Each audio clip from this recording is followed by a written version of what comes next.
Welcome to GS Podcast number 111. I'm Stephen Knight. Hope you're all well.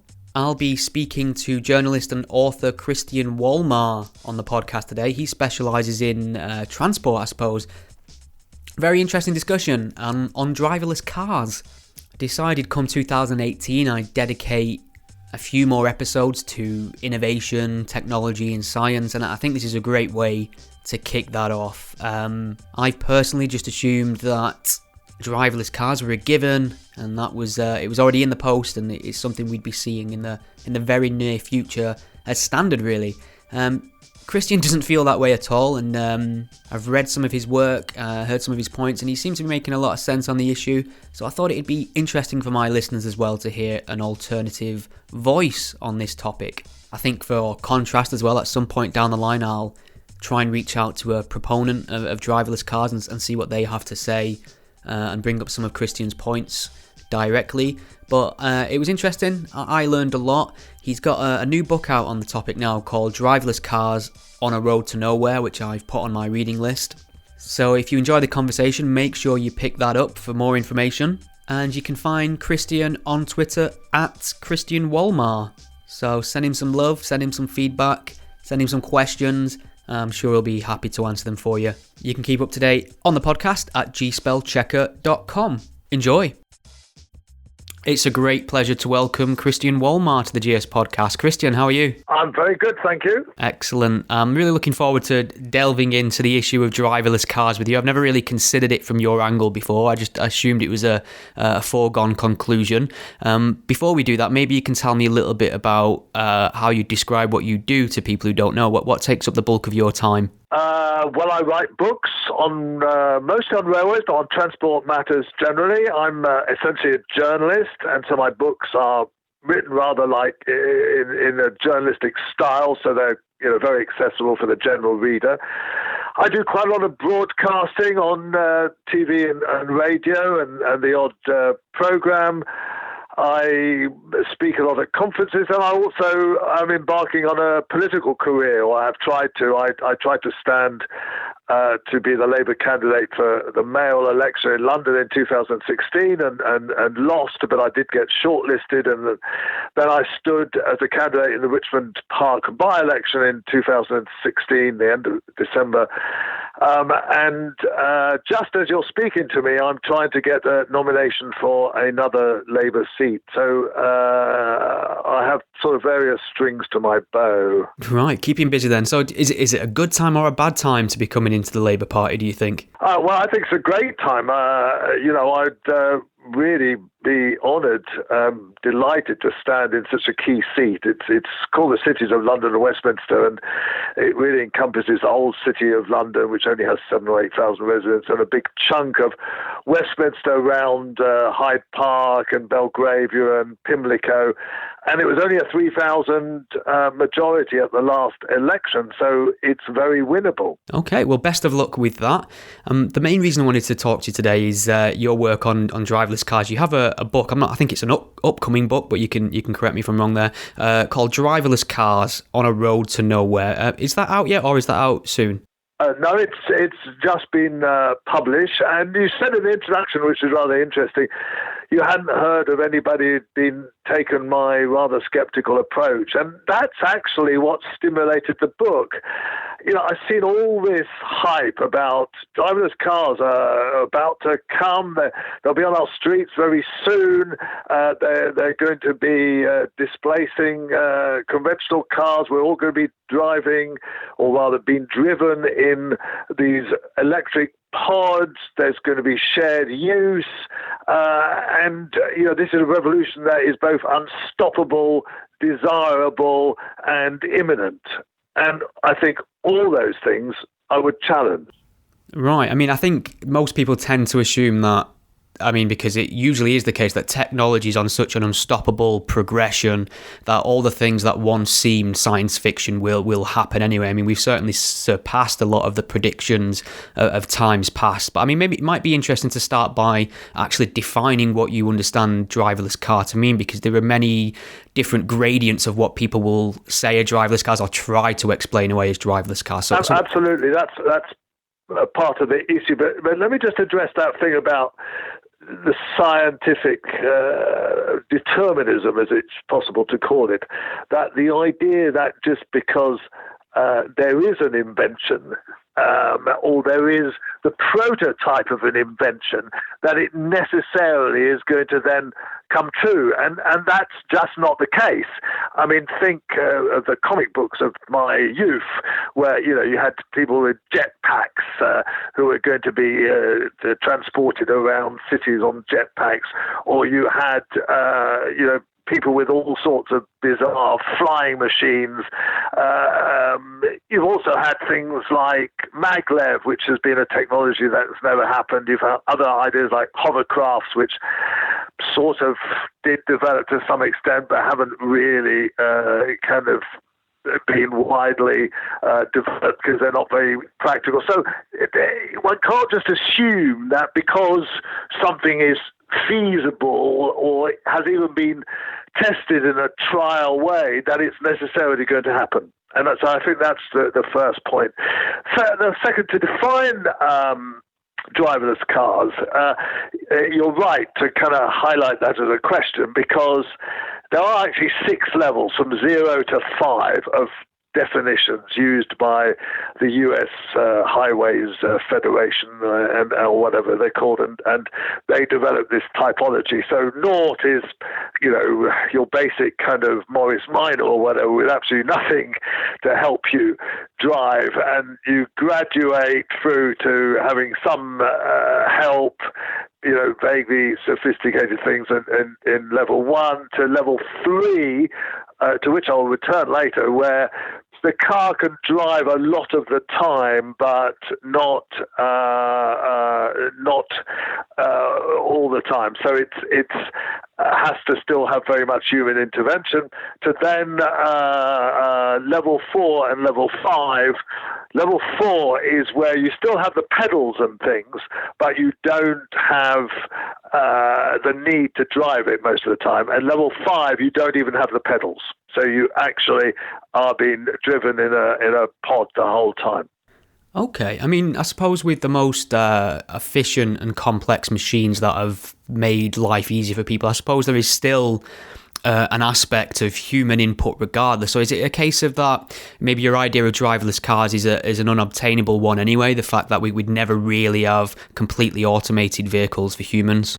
No, well, that's the good. I mean, actually, the proper term really is autonomous cars and not driverless cars, because that's but I've called it the driverless cars on a road to nowhere because that's the common parlance, and people use that and understand that. But really, we're talking about levels of autonomy, and I agree with you that I think that the high levels, level 4, level 5, may not be obtainable.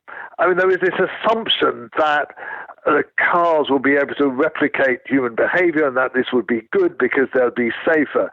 But you start to think of the problems that an entirely driverless car faces, and you realize the scale of the task. And just to name a few, first of all, it would have to probably have imprinted in its computer a map of the whole road system. But then you get into the problem, well, what about when it wants to go off-road, when it wants to needs to park on the pavement, or when it wants to go down some dusty track to somebody's golf club or to somebody's gliding club or whatever. So there's that.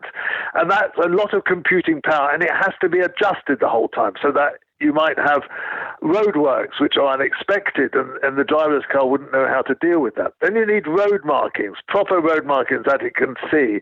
So what do you do in snow? What do you do when the visibility is very poor, in fog or particularly heavy rain? How would they cope with that? Then you think, well, what about situations where it's very difficult to distinguish between, say, a line of parked cars and a lot of cars waiting for a traffic light? So would it then park itself in the line of parked cars and stay there forever? And then, like one which somebody I bumped into the other day suggested to me, which I thought was a rather nice one, what happens in rural areas where you have single line roads and two driverless cars meet, amongst the cow fields. How would one reverse, right? And if you don't have the button, even if you don't have any controls whatsoever, it stays there forever. And you start thinking about more and more of these problems. And then just the sheer skill of driving down, say, a major high street with shoppers, with bits of semi-pedestrianized bits and cyclists and, old ladies pushing trolleys and, vans delivering and so on. And you realize just how bloody good we are at seeing all these things, assessing the dangers and braking where necessary or accelerating gently where not. And AI, artificial intelligence, is nowhere near capable of multitasking in that way. So here's a question then. So I suppose given the statistics on road collisions and accidents and deaths are quite eye-watering as they are. I mean, how do you think they would compare to a fleet of driverless cars? Do you think that there would be a reduction or an increase? Well, I can't answer that question because I need somebody to explain to me how the driverless car will overcome all these problems. When they can explain that, I will then be in a position to assess whether they will be genuinely safe or not. But what irritates me about this issue is that, and prompted me really to write this book, is that the protagonists, the supporters of the driverless car technology, are very reluctant or unable to engage in debates about what exactly they are trying to achieve and what is feasible and what is not feasible. They blithely present a world where we will all be in these pods, so we won't need car parking spaces anymore, and therefore they argue there'll be lots of land freed up, that we won't need to own our own cars, that they'll be all electric and shared use. Now, those are a series of assumptions that are absolutely huge and have a massive implications, all apparently enabled by a technology that, as I see it, is nowhere near capable of delivering it. And we are in a world where this hype is presented as fact, that they will put a car that on the streets of Milton Keynes, that actually was not even on the streets, it was on the pavement, right? And say, it drove people from the station to a couple of other destinations. And they'll say, well, there's driverless cars in Milton Keynes. Well, there's nothing of the sort, not least because there was somebody at the controls anyway. But that is nowhere near the notion that you have a driverless car that, in my test, would take you off to work, come back to your home, take the kids to school, and then go and park itself somewhere. We're nowhere near that. So who are the main players then in this industry? Who are the big boys that are pushing this technology? Well, there's two groups, and they have slightly different reasons and motives. On the one hand, there are the tech companies, the Googles and the Amazons of this world, who just have been making super profits for so long that they got so much money, they just don't know what to do with it. So they play around like this. So Amazon is playing around with, delivering things by drone, as if that was either desirable or feasible, given, how does a drone knock on my front door and say, here's your package, sir, sign here. It's just a completely nonsense concept. And, Google is very into developing these driverless cars. And somebody had the brilliant idea of testing a pizza delivery service with a driverless car. Again, somebody was actually in the car. But why would you want your pizza delivered by a driverless car? You'd have to come out in the snow and rain and in your slippers to come and pick the blasted pizza up from the road, when actually the whole point about having a pizza delivered is that they knock on your door and you can stay and watch, stay and not hardly be disturbed from match of the day. I mean, it just, these things are ludicrous. So that's the tech companies kind of pushing this sort of concept. And then the auto manufacturers are doing it for more defensive reasons. They are very concerned about the next big thing. And they're worried that if they don't be the first, if they aren't the first to kind of manage to make this technology usable and marketable, then somebody else will, and they'll beat them to it.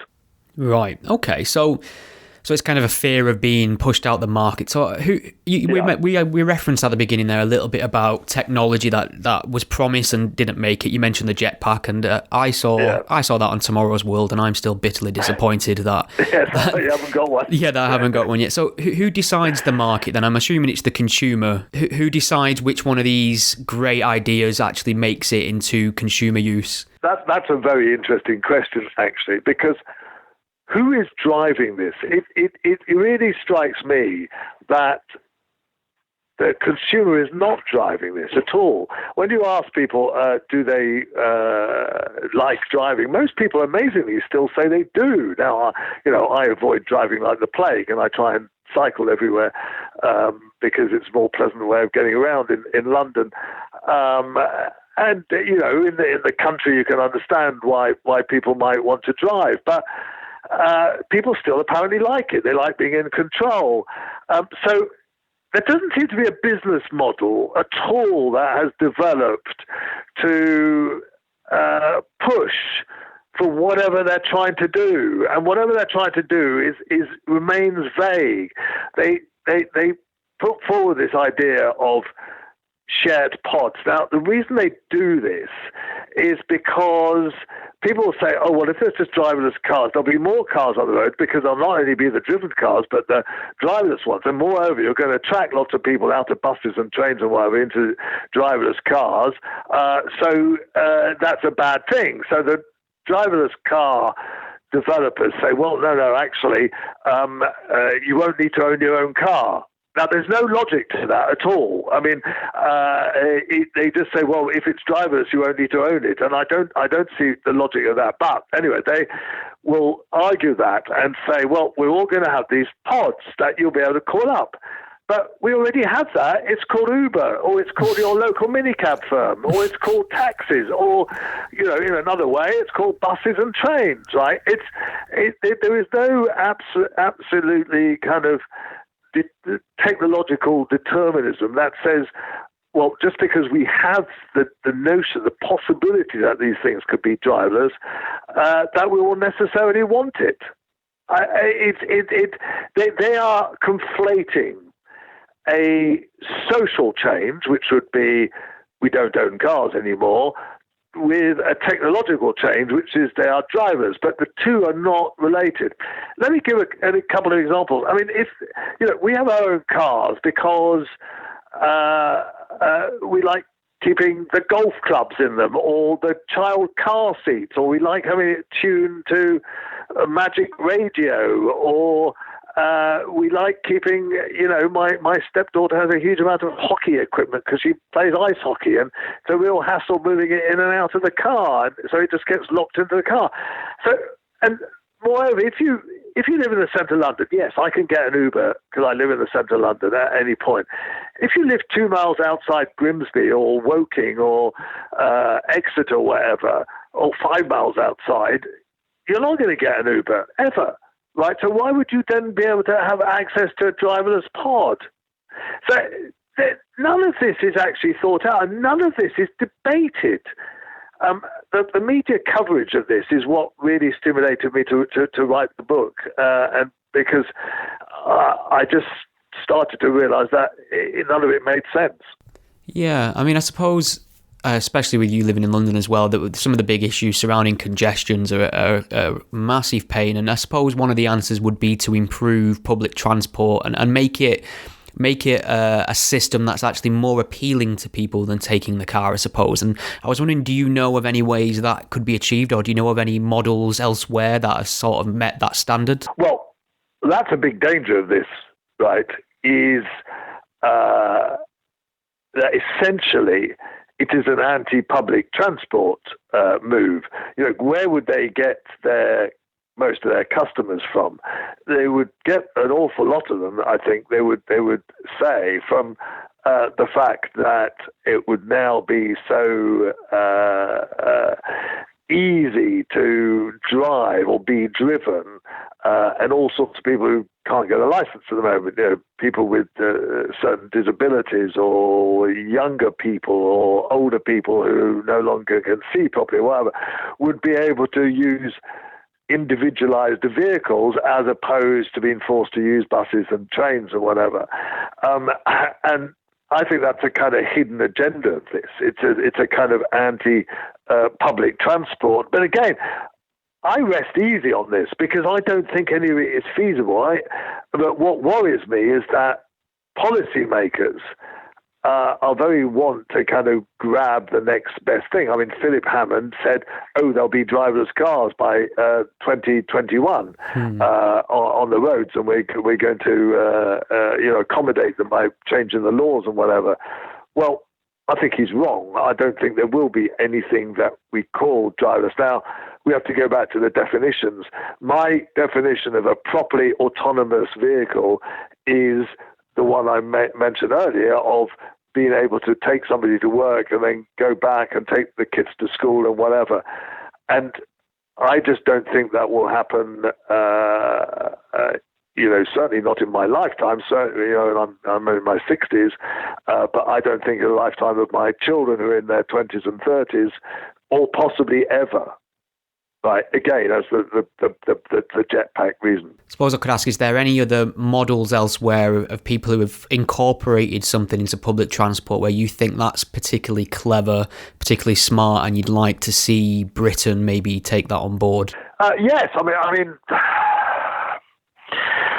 look, the whole issue of transport, about which I write most of the time, is always a tension between individual users of cars who take up a lot of space, are very inefficient and need to be parked, and are quite high polluting in terms of passenger miles per gram of pollution or whatever, compared with more collective means, buses and trains, and compared with environmentally very sustainable means of cycling and walking. So there's kind of really three groups here.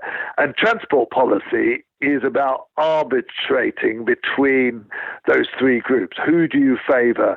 How do you create better circumstances? So if you have a really properly pro-public transport policy, you have bus lanes, you have subsidized or cheap, efficient buses, you make sure that they can get around more quickly, you have restrictions on where cars can go, you remove cars from parking spaces, so you reduce parking spaces, and so on. So you can have a raft of policies. All transport planners know this. I mean, none of it is rocket science. None of it requires huge technology, although technology can help in circumstances by enabling people to access information better, and therefore help them make kind of the right decisions. But essentially, any transport policy that favors public transport, that favors cycling and walking, and discourages cars, will have certain more positive outcomes than those that favor cars. I mean, so it's Los Angeles versus, I don't know, Amsterdam or Copenhagen, to put the ones at the extremes. And now, where would one rather live? Certainly from my point of view, I'd rather live in Copenhagen or Amsterdam than Los Angeles. I visited Amsterdam for the first time last year, and it was a slight adjustment to get used to the bike lanes whizzing by left and right. It was nearly fatal on a number of occasions. Yeah, no, it is quite. You do have to. They don't go very fast. I mean, they go 10 or 12 miles an hour, but that certainly hurt you if they hit you. And sometimes you're stepping outside of the bikes into the paths of trams, so you have to get used to that. But it certainly makes for a livable city. And if we're on the subject of cycling, I mean, cycling is a life-sustaining force, right? It keeps you fit. It's good for the environment. It is very cheap. Cycling is a potential solution to lots of transport difficulties, but is one that in this country we largely ignore. Yeah, I've seen a few initiatives spring up. Obviously, the one you'll probably be closer to is the Boris bike idea. There's a similar scheme been adopted in my home city of Manchester now, and they've integrated technology into that, so you can use an app on your mobile phone to locate one of these bikes and check it out and things like that. And I suppose these new... Yes, also, yes. Yeah. I'm actually hosting a conference this weekend in Manchester because I've created an organisation called Labour Cycles, which is an organisation within the Labour Party that is trying to lobby for the party to adopt much better pro-cycling policies. Excellent. Do you know the venue off the top of your head? Yeah, it's a GCMVO, just relatively near Piccadilly Station, and it's for Labour Party members.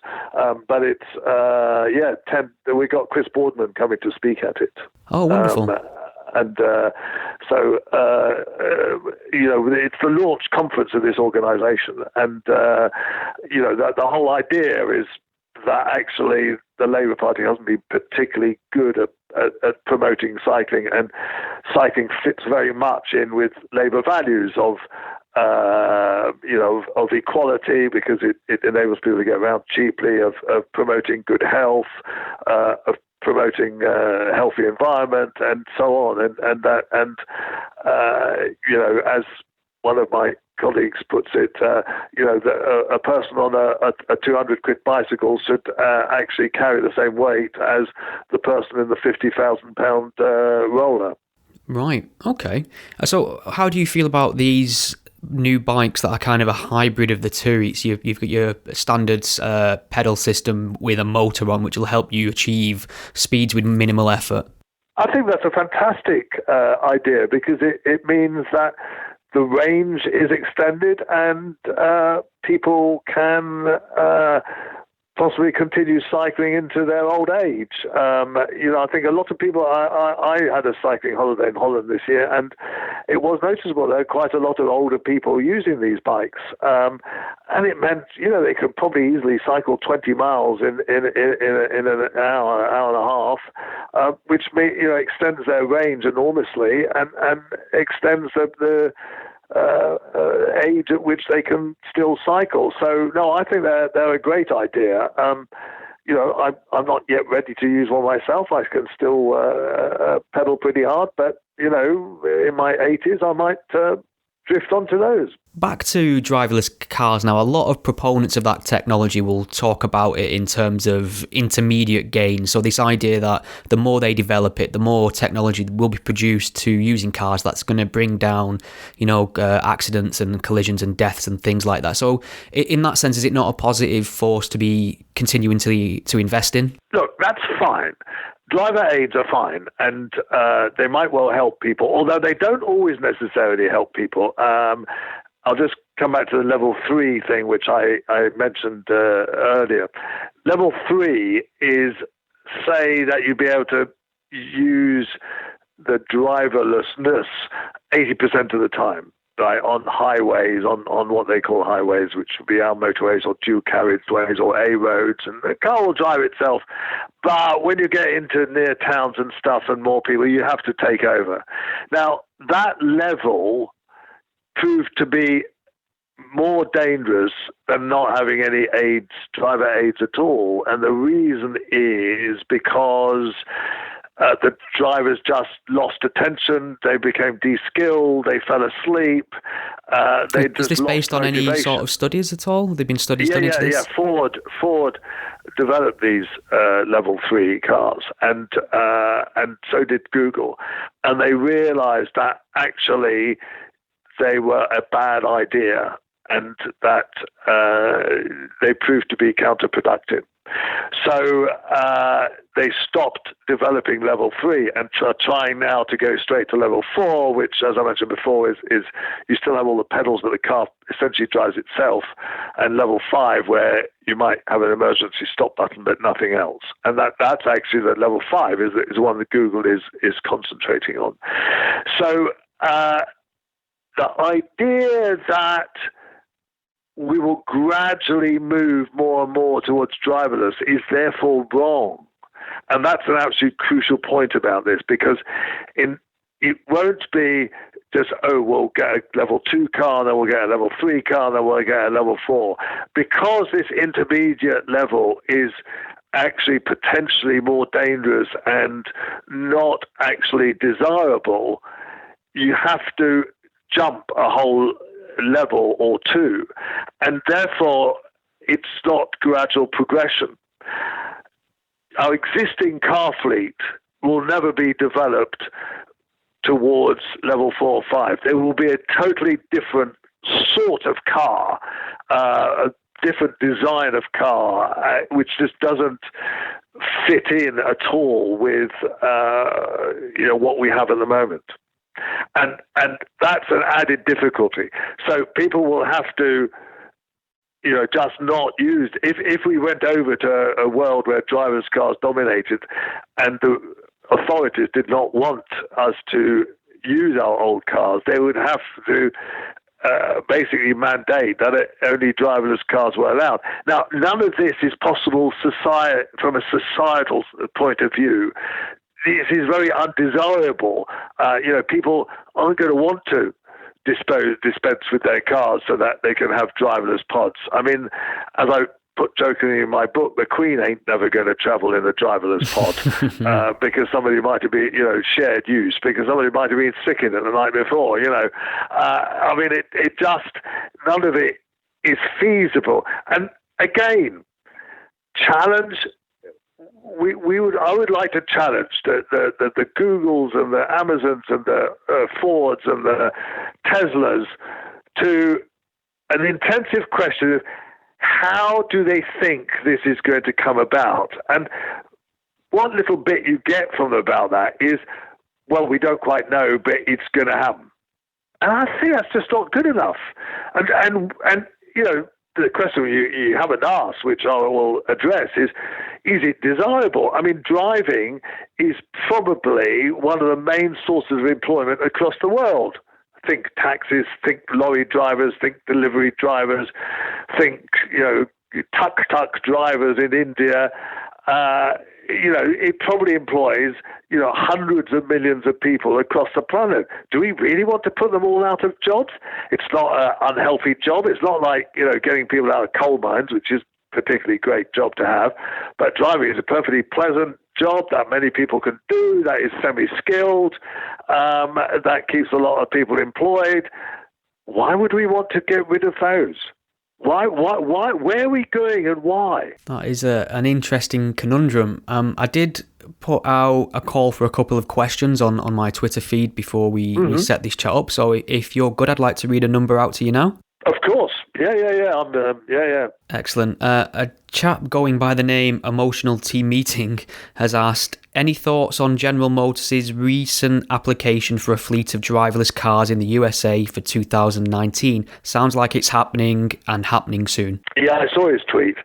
And, again, there are endless announcements about trials and tests and endless promises. I mean, I go into them in my book. I set out, they'll already be out of date because the book was written 3 or 4 months ago, but about predictions as to, we're going to have excellent number of cars. There was even a claim that is so dishonest from an investment person that I think it actually, is almost criminal. He says, there'll be 10 million driverless cars by 2020. It's just a lie. It's just not true. There isn't a single driverless car in the world at the moment, and probably won't be one. There won't be one by 2020. I can comfortably say that.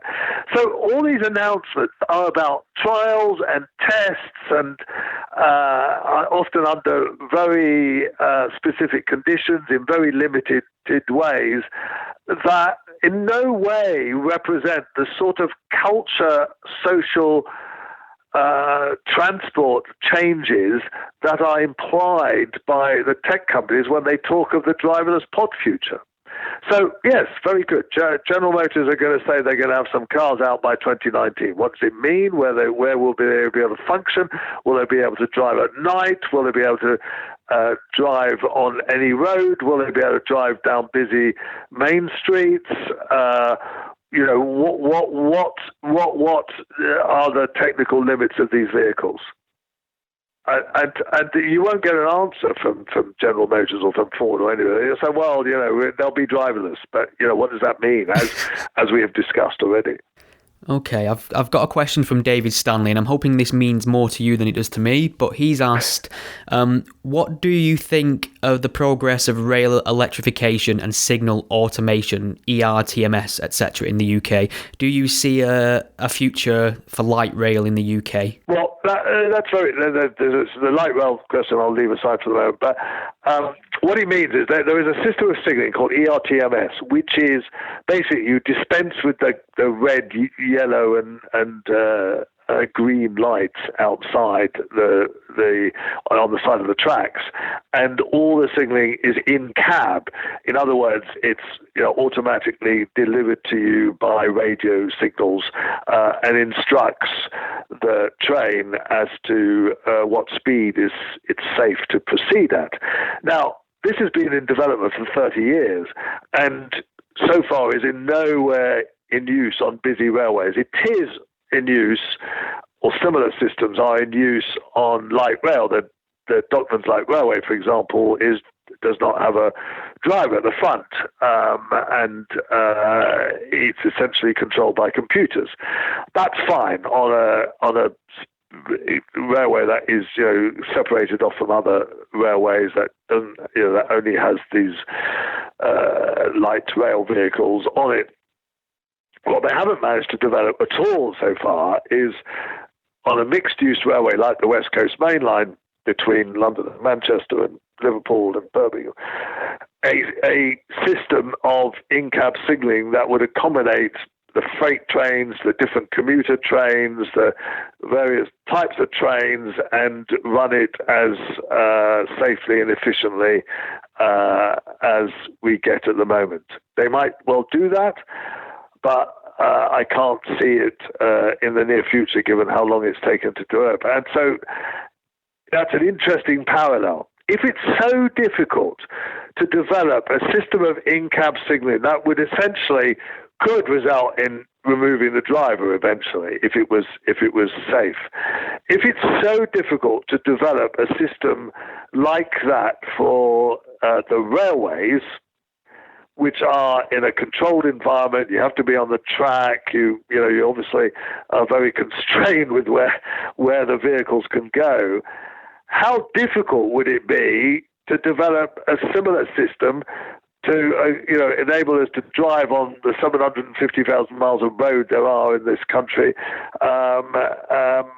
automatically without any driver and facing all the hazards from kind of sheep running across the road to pedestrians, cyclists, roadworks, and so on that we've discussed already. So that's the point your tweeter is trying to make there, that it's difficult enough on the railways. How do we do it on the road? Yeah, far more variables on the road, isn't there? With you mentioning there travelling from Manchester to London on the train, I know that you're an outspoken critic of the new proposed high-speed rail, yeah. And I kind of failed to get excited about that at all. I travel down to London quite frequently, just over 2 hours on the train on a good great. Day. It's yeah, great. I get plenty done. You have time to read the paper, to buy a sandwich, look out the window and do a bit of work on your laptop, and hey presto, you're in London. Yeah, but Euston's great. But yeah, you pull up in Euston and it's all great. So I can't really see the benefits of this. I mean, maybe you could just tell me a little bit about what the plans are and what the status of it is and why you object to it.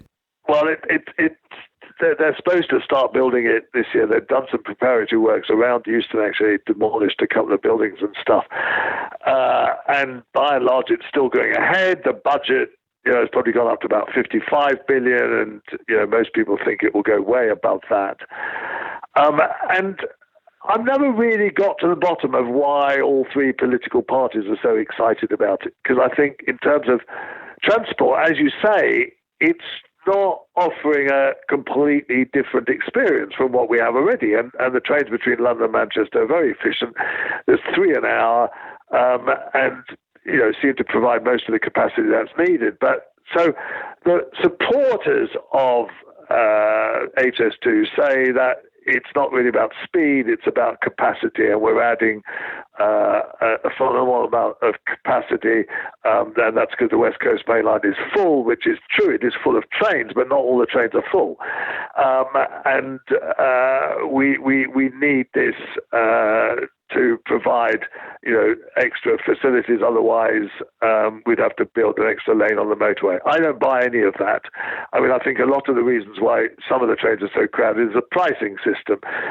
If you could just jump on any train for a reasonable amount of money, even if it was peak time or whatever, rather than having to book in advance or pay an extortionate fare if it's before kind of 9:30 in the morning, I think much of the crowding on the trains would no longer occur. Yeah, I agree. I mean, that seems to be the gist of it. Christian, I've pretty much gone through everything I wanted to ask you, and I want to thank you for coming on here and speaking to me and giving an alternate viewpoint, one which I wasn't aware of at all. You raised some interesting points. Is there anything at all you'd like to get across before I let you get back to your day? I think I've got across most of my thoughts. I just end with a warning to any policymakers who might end up listening to this, or anybody who's in position of control. Do not be taken in by the hype that driverless cars are either desirable, that they're inevitable, or that they will solve existing transport problems. I mean, it's all got up hype by as I mentioned, the tech companies, auto manufacturers, and we really seriously need to examine whether it is at all desirable to push this technology, or whether we should improve existing transport systems and bring about changes that are perfectly possible now, like encouraging buses, encouraging railways, encouraging cycling and walking, and discouraging car use. Excellent. Well, thank you very much for your time once again. I shall be picking up a copy of your book to get some more information, Great. Which is, I'll just remind my listeners, is called Driverless Cars on a Road to Nowhere. Christian, thank you very much for your time. Pleasure. Thank you for listening to the Godless Spellchecker podcast. The podcast is a one-man operation, produced in my spare time away from my day job, and I love making it for you. If you enjoy what you hear, please consider lending some support. The show is entirely listener-supported. I don't sell anything, I don't run ads, and given the alternative and unpopular focus of my content, it's very unlikely to find a sponsor. So there are a number of ways you can support and chip in and help improve the show and give me more time to produce more content. You can become a patron supporter and pledge a monetary amount per month or per episode by visiting patreon.com/gspellchecker. If you can't lend monetary support right now, don't worry, there's other ways you can help the podcast too. You can share it on your various social media networks, or take a moment to leave a review wherever you listen to it. Your support is massively appreciated. Thank you. Think we've all learned something here today?